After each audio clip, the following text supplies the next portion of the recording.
부여 선지자 제72장 압살롬의 반람 두 번째 시간입니다. 다윗이 덧붙여 말하기를 하나님께서 백성을 가르치도록 지명하신 자, 즉 내가 선견자가 아니냐. 너는 너의 두 아들 곧 내 아들 아히마아스와 아비아들 아들 요나단을 데리고 평안히 성으로 돌아가라. 너희에게서 내게 고하는 기별이 올 때까지 내가 광야 나루테에서 기다리리라 하였다. 성읍에서 제사장들은 반역자들의 움직임과 의도를 알아가지고 그것들을 그들의 아들 아히마아스와 요나단을 통하여 은밀히 왕에게 전달함으로 왕에게 좋은 봉사를 할 수 있었다. 제사장들이 예루살렘으로 돌아갈 때 떠나는 무리에게 깊은 그늘이 덮였다.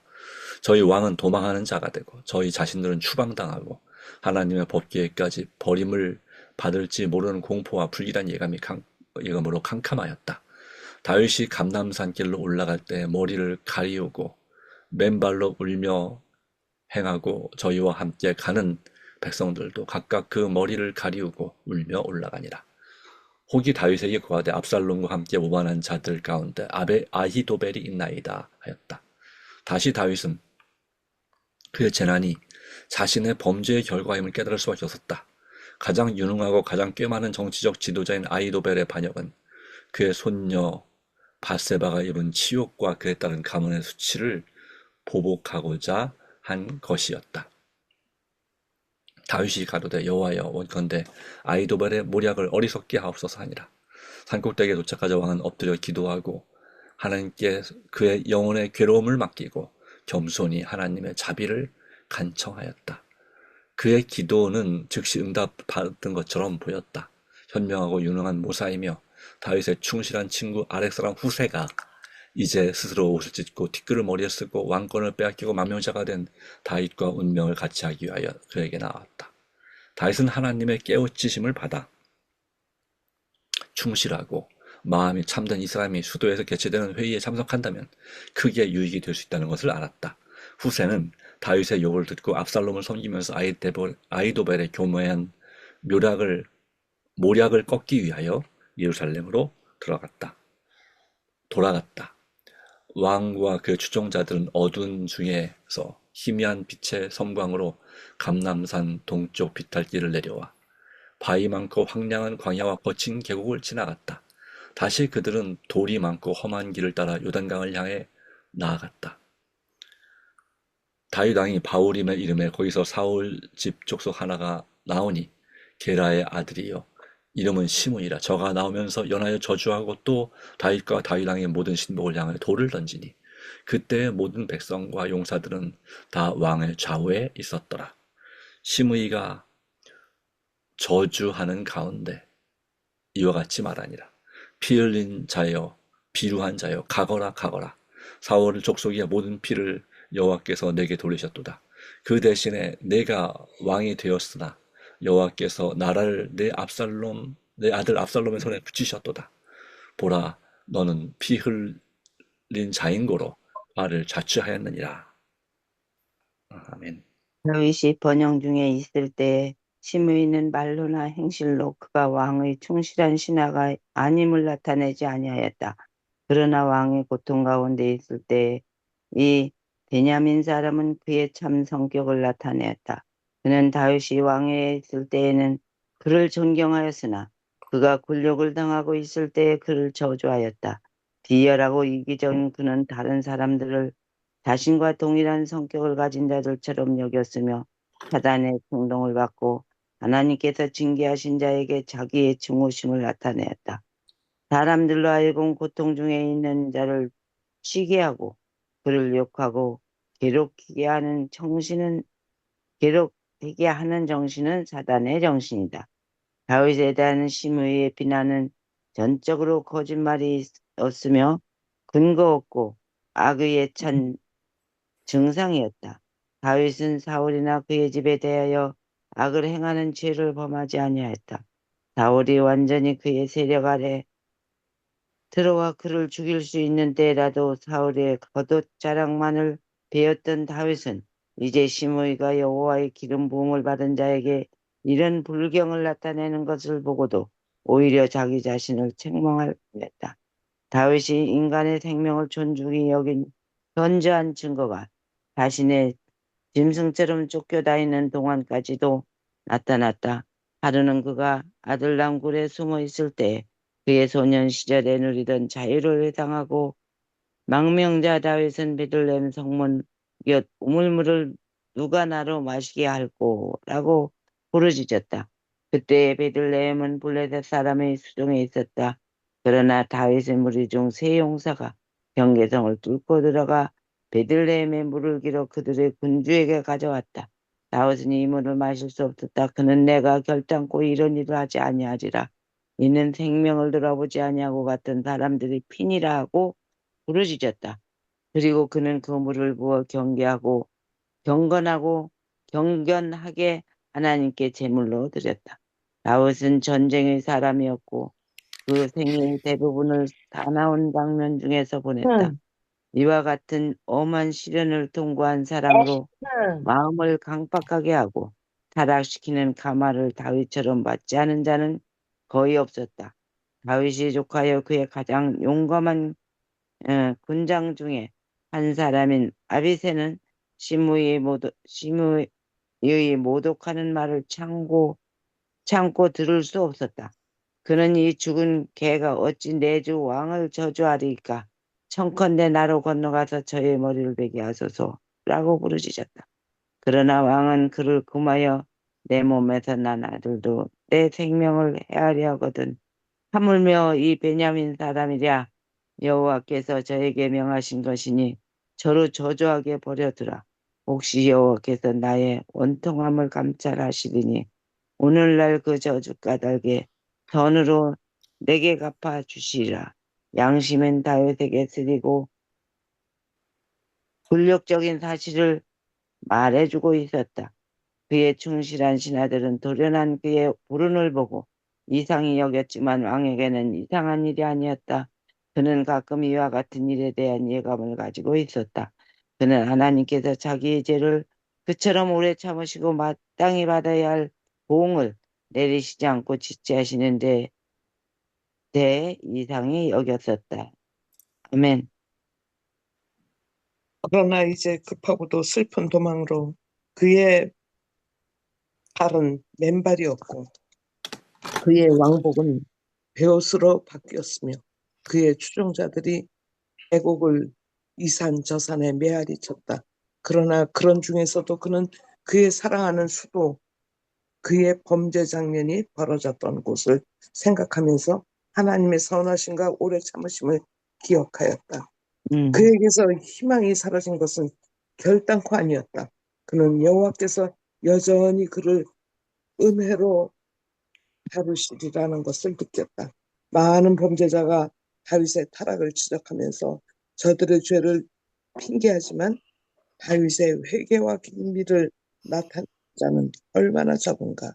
다윗이 나타낸 인내와 불효불굴의 정신으로 책망과 보응을 견디는 자가 얼마나 적은가. 다윗은 그의 죄를 자복하였고 여러 해 동안 충실한 하나님의 종으로서 그의 의무를 수행하려고 노력하였다. 그는 나라를 창립하는 이를 위하여 노력하였고 그의 치세 아래서 나라는 전에 없이 강성해지고 번영을 누리게 되었다. 그는 하나님의 집을 건축할 값진 재료를 모아 저장하여 두었는데 이제 그의 생애의 모든 수고가 일소되고 말 것인가. 여러 해 동안 헌신적으로 수고한 결과와 온갖 재능과 헌신과 정치적 수완을 다룬 이 사업이 하나님의 영광도 이스라엘의 번영도 안중에 없는 그의 무모하고 반역적인 아들의 수중에 들어가야 한단 말인가. 이것이 큰 고통 중에서 다윗이 하나님께 불평한다 해도 그것은 당연한 일이 아니겠는가. 그러나 다윗은 자신의 죄에서 그가 고통당하는 원인을 찾았다. 선지자 미가의 말은 다윗의 마음을 감명시킨 그 정신을 풍기고 있다. 어두운 데 앉을지라도 여호와께서 나의 빛이 되실 것이미로다. 내가 여호와께 범죄하였으니 주께서 나를 위하여 심판하사 신원하시기까지는 그의 노를 당할 것이다. 여호와께서는 다윗을 버리지 않으셨다. 가장 쓰라린 학대의 모독 중에서도 겸손과 무아의 정신과 관대함과 유순함을 나타낸 그의 이 같은 경험의 이야기는 그의 온 생애의 경험 중에 가장 고상한 사건 중에 하나이다. 이스라엘의 통치자 다윗이 가장 처절한 외적 굴욕을 당하던 이 시간보다 하나님 보시기에 참으로 더 위대한 때는 결코 없었다. 만일 하나님께서 다윗이 범죄하기를 계속하여도 견책하지 않으시고 하나님의 계명을 범하면서도 왕위에서 평화의 번영을 누리게 하셨더라면 회의론자와 이교도들은 다윗의 역사를 인용하여 성경의 신앙을 비난하는 어떤 핑계를 삼았을 것이다. 그러나 다윗으로 하여금 겪게 하신 그 경험을 통하여 여호와께서는 당신께서 죄를 허용하시거나 묵인하실 수 없으심을 나타내셨다.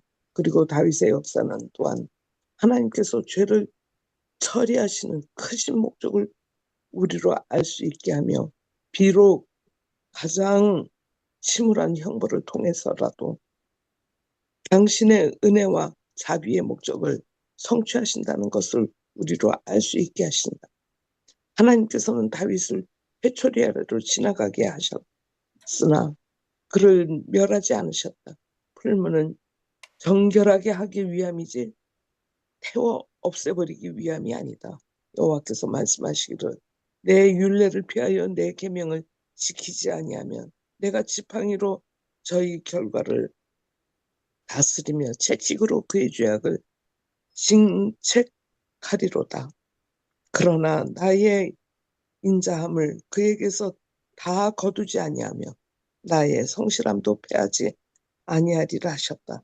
다윗이 예루살렘을 떠난 직후 압살롬과 그의 군대가 입성하여 싸움도 없이 이스라엘의 요새를 점령하였다. 후세가 새로 왕위에 오른 군주를 환영하는 천 무리 중에 있었고 압살롬은 그의 아버지의 옛 친구요 모사인 후세가 나온 것을 보고 놀라고 만족해 여겼다. 압살롬은 성공을 확신하였다. 이와 같이 그의 음모가 멀리까지 성공하자 그의 왕위를 굳게 하고 민족의 신임을 얻고 싶은 생각으로 압살롬은 후세를 궁전으로 영접했다. 아멘. 압살롬은 이제 큰 군대에 포위되어 있으나 그들은 대부분 전쟁에 단련되지 않은 자들로 구성되었다. 아직 그들의 전쟁에 들어가지 않았다. 아히도벨은 다윗의 입장에 절망이 아님을 잘 알고 있었다. 아직도 국민의 대부분이 다윗에게 충성하고 있으며 그는 저의 왕께서 왕에게 충성을 바치는 연단을 받는 전사들의 호의를 받고 있으며 그의 군대는 유능하고 어른한 장수들의 지휘를 받고 있었다. 아히도벨은 새 왕을 칭찬하는 처음 열광이 지나가면 반발이 어려운 것을 알고 있었다. 만일 반란이 실패하면 압살롬은 그의 아버지와 화해할 수 있을 것이나 그때의 아히도벨은 그의 모사의 두목으로서 반란에 대한 가장 중한 죄를 지게 되고 그에게 가장 무거운 형벌이 될 것이다. 압살롬으로 하여금 그의 내디딘 발걸음을 돌이키지 못하게 하기 위하여 아히도벨은 그에게 온 국민이 목전에서 화해를 불가능하게 할 행위를 하도록 권고하였다. 이 교활하고 파렴치한 정치는 명확한 간지로 압살롬에게 반역의 죄에 근친상간의 죄를 다하도록 간청하였다. 압살롬에게 온 이스라엘 목전에서 동반 인종들의 품성을 따라 그의 아버지의 후궁들을 취하고 그가 그의 아버지의 왕비를 계승할 것을 선포하려는 것이었다. 압살롬은 이 비루한 제의를 수행하였다. 그리하여 내가 내 집에서 재화를 일으키고 내가 너 처들을 가져 너 눈에서 다른 사람에게 주리니 너는 의인이 행하였으나 나는 이스라엘 무리 앞 백주의 일을 행하리라. 그곳 선지자를 통하여 다윗에게 하신 하나님 말씀이 성취되었다. 하나님께서 이야기를 행하신 것이 아니라 다윗이 죄 때문에 그들을 막지 않으신 것이었다. 아히도벨은 그의 지혜 때문에 큰 존경을 받았으나 하나님께부터 오는 지혜는 부족하였다. 여호와를 경외하는 것이 지혜의 근본이라. 아히도벨은 이 지혜를 소유하고 있지 않았다. 그렇지 않았다면 그 반역을 성공시키기 위해 근찬상간이라는 제약을 이용하지 않았을 것이다. 마음이 부패한 사람들은 마치 그들의 계획을 좌절시킬 능력을 가지신 하나님이 안 계신 것처럼 악을 꾸미나 하늘에 계신 자가 웃음이시여 주께서 저희를 비웃으신다. 여호와께서는 다음과 같이 선하신다. 나의 교훈을 받지 아니하고 나의 모든 책망을 없이 여겼으므로 그러므로 자기 행위의 열매를 먹으며 자기 꾀에 베풀으리라. 어리석은 자의 태보는 자기를 죽이며 미련한 자의 안일은 자기를 멸망시킬 것이었다.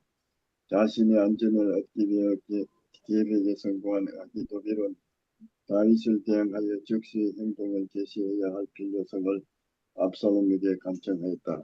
그는 말하기를 이제 나로 하여금 사람 12,000을 택하사 하소서. 오늘 밤에 내가 일어나 다윗의 뒤를 따라 저가 권하고 약할 때에 엄습하여 저를 무섭게 하며 저와 함께 있는 모든 백성이 도망가리니 내가 다윗 왕과 쳐 죽이고 다윗 왕만 쳐 죽이고 모든 백성이 왕께 돌아오게 하리라고 하였다.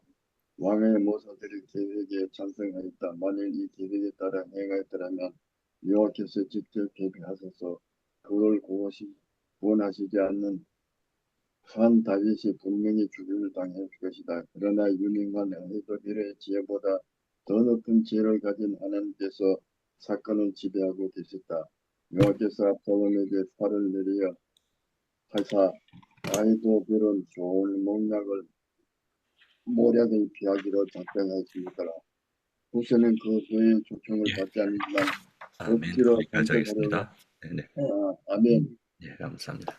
미안합니다. 아닙니다. 네. 자, 오늘 이 압살롬의 반역에 대해서 살펴봅니다.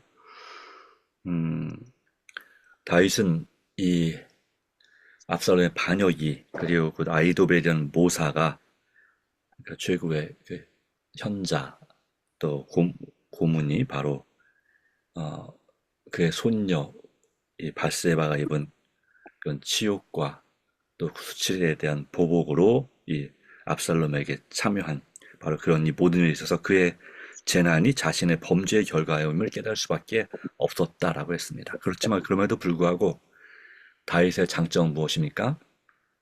하나님께 그의 영혼의 괴로움을 맡기고 겸손히 하나님의 자비를 간청했다고 하는 것입니다. 네, 그리고 그의 기도는 응답을 받았습니다. 네. 바로 그리고 이제 피난하는 도중에 이 베냐민에서는 시므이의 저주를 받았지만 그러나 그것에 대해서 다른 사람들은 되게 불편하고 했지만 다윗은 그에 대하여 이와 같이 기록하고 있습니다. 저로 저주하기에 버려두라. 혹시 여호와께서 나의 원통함을 감찰하시리니 오늘날 그 저주 까닭에 선으로 내게 갚아주시리라. 이 말씀은 상당히 의미가 있는 말씀입니다. 내가 어려운 일을 당했을 때, 평상시 잘하다가 내가 어려운 일을 당했을 때 나를 조롱하고 무시하는 사람, 비난하는 사람, 힘들게 하는 사람에 대하여서 우리가 어떻게 반응할 것인가? 똑같이 하던 대로 할 것인가? 그러나 다윗은 이에 대해서 뭐 했다고요? 생각의 전환, 발상의 전환을 한 것입니다. 그래서 이것이 도리어 나에게 뭐가 될 것이다. 저 사람이 나를 저주하신 까닭에 하나님께서 선으로 갚아주시리라. 아멘. 바로 이런 발상의 전환이 우리 삶에서 때때로 우리가 정말 힘들고 어려울 때, 또 고통스러울 때, 어, 이것이 하나님께 주신 시련이라고 내가 하나님께 깨닫게 해주신다면, 그때 우리는 이와 같은 발상의 전환이, 생각의 전환이 필요합니다. 바로 이러한 시련과 어려움이 나에게 재앙이나 저주라기보다는 바로 나를 더 귀하게 쓰시고자, 또 나에게 이 일을 통해서 선으로 내게 갚아주시고자 하시는 하나님의 뜻이 있다고 생각하고 우리가 하나님의 은혜를 구한다면, 그는 여호와께서 여전히 그를 은혜로 다루시리라는 것을 느꼈다라고 하는 것이죠. 여러 가지 불리하고 어려운 변수 가운데서, 그 가운데서도 그는 희망을 찾습니다. 하나님을 의지함으로 그 중에 확률적으로 적은 확률이지만 그 가운데서 정말 진정한 회개와 겸비를 통해서 상황을 변화시킬 수 있는 하나님의 역사를 체험하게 되는 것입니다. 고통의 원인을 자신의 죄에서 찾았다고 하죠, 다윗은. 그럼에도 불구하고 하나님께서는 다윗을 버리셨습니까? 버리지 않으셨음을 우리는 분명히 볼 수가 있습니다. 가장 쓰라린 학대와 모독 중에서도 겸손과 무아의 정신과 관대함과 유순함을 나타낸 그의 이 같은 경험의 이야기는 온 세상의 경험 중에서 가장 고상한 사건 중에 하나이다. 이것은 예수님의 십자가 고난도 마찬가지였습니다. 바로 쓰라린 학대와 모독 중에서도 겸손과 무아의 정신, 관대함, 아버지여 저들의 죄를 용서하여 주옵소서, 저희 하는 것을 알지 못함입니다 했고, 또 우편의 강도를 용서하셨죠. 구원하셨죠. 그처럼 하나님께서 바로 그 죄를 회개하고 했을 때 그 죄의 대가를 하나님께서 어느 정도 치르게 하시는 건 사실입니다. 그래야므로 다시는 그 죄를 반복하지 않도록 하시는 부분이 있습니다. 여기서 말씀했죠.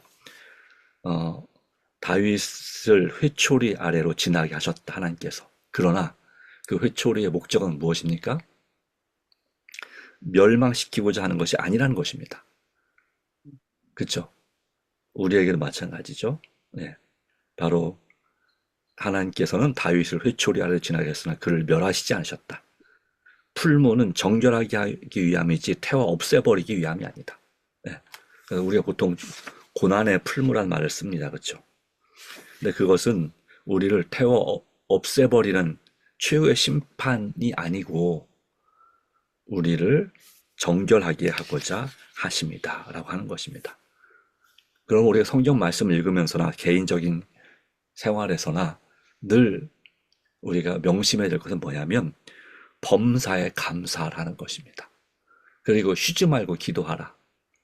이런 상황에 대하여서 여기에도 하나님의 뜻이 있다는 그런 긍정적인 마음, 정말 힘들고 죽을 것 같은 느낌이 들지라도 그런 마음을 품는다면 바로 그 마음이 또 하나님의 역사가 우리의 상황을 변화시켜 주시고, 그리고 내가 겸손히 주님을 섬기고 주님 앞에 의지할 때 바로 우리의 겸손과 회개는 우리를 더 높은 곳으로 올리는 하나님의 역사가 이루어진다는 사실을 이 오늘 말씀은 교훈하고 있습니다. 그러므로 여러분, 주님 안에서 우리 자신의 생애를 한번 쭉 돌아보시고 하나님께서 그 위기의 순간순간마다 나를 어떻게 격려하셨고 어떻게 인도하셨는지를 한번 돌아보시는 시간을 가져보시기 바랍니다. 그러면 분명한 것은 우리가 더 큰 확신을 갖게 됩니다. 더 큰 믿음을 갖게 되죠. 그리고 하나님의 놀라운 역사와 또 은혜를 우리는 체험하게 되고 우리가 더 앞으로 이러한 힘든 순간을 이길 수 있는 힘을 얻게 되는 것입니다. 아멘. 네. 그러나 고의적으로 하나님의 뜻을 보일 때, 인간의 지혜를 의지함으로 그렇게 하고자 할 때 바로 이 압살롬은 그리고 아이도벨은 실패를 경험하게 됩니다. 성경에는 그들이 그 죄를 회개했다는 기록이 없습니다. 바로 그들은 이 이스라엘 백성들을 자기들에게로 돌이키고 절대로 다윗과 화해할 수 없도록 그렇게 하고자 한 의도였지만 바로 그것은 여기 여호와께서 압살롬에게 화를 내리사라고 한 말씀처럼 그런 결과를 낳게 되는 것입니다. 하나님께서 우리에게 은혜 주셔서 정말 사단이 우리에게 화를 내릴지라도 하나님께서 우리를 구해주시는 그런 환경 가운데 우리를 두게 되기를 소망합니다. 그래서 이 다윗의 경험처럼 우리의 그 쓰라린 경험들이 정말 하나님 앞에 간압받고 그리고 사망의 음침한 골짜기로 다닐지라도 해를 두려워하지 않을 것은 주께서 나와 함께 하심이라 했던 다윗의 그 기도가 그 노래가 우리의 기도와 노래가 되기를 소망합니다. 아멘. 예, 기도하겠습니다. 하나님, 오늘도 주신 귀한 은혜를 인하여 감사합니다.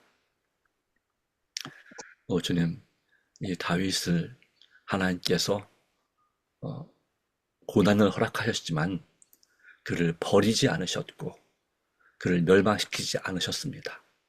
바로 다윗은 그런 하나님을 잘 알았고 그래서 하나님께 더 간절히 회개하고 하나님을 의지함으로 그의 모든 것을 하나님의 손에 맡겼습니다. 그 결과 비록 쓰라림과 아픔이 있을지라도 그는 마침내 주님 앞에서 다시 회복되었고 형통하게 되었습니다. 그처럼 우리도 주님 안에서 하나님의 은혜를 경험할 수 있음을 믿습니다. 발상의 전환, 생각의 전환을 할 수 있는 우리가 되게 하여 주시옵소서. 오늘 이런 일을 통해서 하나님께서 나에게 선을로 갚으시리라, 나에게 의를 행하시리라는 그런 생각의 전환이 있다면 바로 우리 삶에도 놀라운 변화가 일어날 것을 믿습니다. 끝까지 주님 다시 오실 때까지 끝까지 우리의 믿음을 잃지 않고 또한 혹시 넘어질지라도 다시 일어나는 하나님의 자녀들이 되게 하여 주시옵소서. 또 오늘도 주님 은혜 가운데서 범사에 감사하도록 늘 기도하며 또 기뻐하며 선을 행할 수 있는 우리 삶이 되게 하실 것을 믿습니다. 우리를 사랑하시는 주님, 예수님의 이름으로 간절히 기도합니다. 아멘. 아멘.